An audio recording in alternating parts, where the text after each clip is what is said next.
Next day हम सब सुबह-सुबह ही निकल गए थे सरोजनी के लिए, जबकि हम लोग बहुत थके थे, फिर भी हम सो के जैसे ही उठे, हमें सरोजनी जाना ही था। वहाँ पे मुझे आज तक समझ नहीं आया कि इतने लोग जाते हैं और सबका ऐसा होता है कि सरोजनी से मैंने ये लिया, सरोजनी से मैंने वो लिया।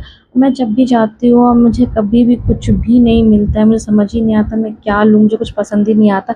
सिवाय वहाँ पे मैं कप्स देख लेती हूँ, टेडी बियर वगैरह, जो भी डेकोरेशन के सामान, और मतलब मैं कपड़ों के अलावा कुछ भी ले सकती हूँ वहाँ पे, और मुझे कुछ भी समझ नहीं आता। तो वहाँ पे हमने कप्स की शॉप पे रुके भी थे, बट उन्होंने इतना टाइम लगाया कि फिर हम वहाँ से निकल गए। हमें कुछ भी समझ नहीं आया तो हम इंसेंस में चले गए। इंसेंस में काफ़ी अच्छा कलेक्शन आया हुआ था, बट शायद मैं उसके लिए काफ़ी मोटी हो चुकी थी, मुझे कुछ भी फिट नहीं आ रहा था। वहाँ पे भी हमने बहुत कुछ देखा, लेकिन हाँ, जब भी मैं सरोजनी जाती हूँ टी-शर्ट ज़रूर लेती हूँ। वहाँ पे टी-शर्ट बहुत अच्छे मिल जाते हैं मुझे, और मेरे साइज़ के ओवर साइज़ टी-शर्ट भी मिल जाते हैं। तो वहाँ से सिर्फ मैंने टी-शर्ट की ही शॉपिंग करी। उसके बाद फिर हम मुझे दिखा एक वाइट शर्ट, तो मेरी बहन को भी पसंद आया, तो हमने फिर वहाँ से वो लिया। मेरी बहनों को भी ज़रूरत पड़ता रहता है, तो वो भी वहाँ से ली।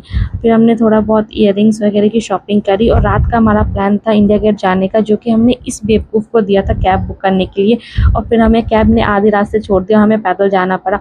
बट मुझे ये नहीं पता था कि इंडिया गेट अब रात के 8:30 तक बंद हो जाता है, तो हमने बाहर से ही फ़ोटोज़ वीडियोज़ ले लिया। मुझे पता नहीं था ये इधर से ही ऐसा रूल हुआ है। तो अब मतलब मैं आप लोगों को भी बता देती हूँ। फिर रात में हम लोग जल्दी ही आ गए थे। उसके बाद सब रात में गेम खेले। उनो खेलने में बहुत मज़ा आ रहा था। मैं फ़र्स्ट टाइम खेल रही थी, मुझे मेरी बहन ने ही सिखाया था, और वो इसमें बहुत एक्सपर्ट थी। रात भर हमने बहुत मस्ती करी, और फिर उसके बाद हम लोग काफ़ी लेट सोए थे।